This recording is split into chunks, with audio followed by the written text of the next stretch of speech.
عظم الله أجركم. We are very sorry for the loss of your friend Mr. جمال. شو بدك ماري؟ زي ما بتعرف سيد أزمي you became very popular كحركة بياع، وأصبحنا مضطرين نتعامل معكم كالبديل الوحيد عن منظمة التحرير. بس هذا مش عاجب أصدقائنا الإسرائيليين، يعني إنكم تبيعوا أراضيهم وتهجروهم من بيوتهم لمستثمرين أجانب. أنا ما دخلني ماري في الموضوع، أنا مجرد وسيط. تقدروا تحكوا مع أصحاب الأرض اللي باعوا.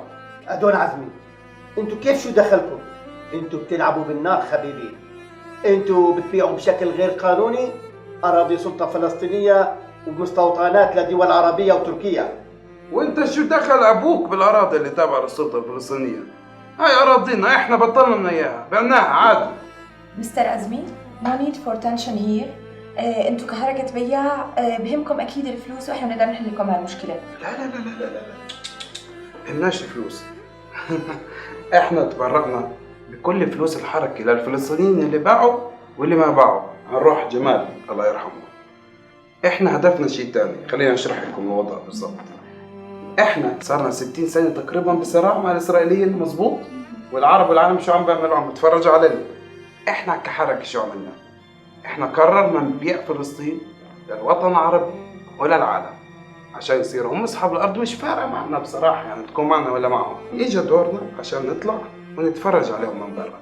يعني حولنا الصراع من إسرائيلي فلسطيني لإسرائيلي عربي. وهلا بدكم تدبروا حالكم مع الناس جداد ومع تركيا، هي قصة طويلة. بالتالي يا سيد إسحاق، أنا مش صاحب الشأن عشان تحكي معي بالموضوع. إحنا هلا برا المعادلة. مس ميري، أنا مش مستعد أقعد مع واحد مجنون بنقاش زي هيك. أنت مش عارف مين إحنا؟ لا عارف يا إسحاق مين أنتم، عارف مزبوط. على كل حال أنا صار لازم أروح بعد إذنكم.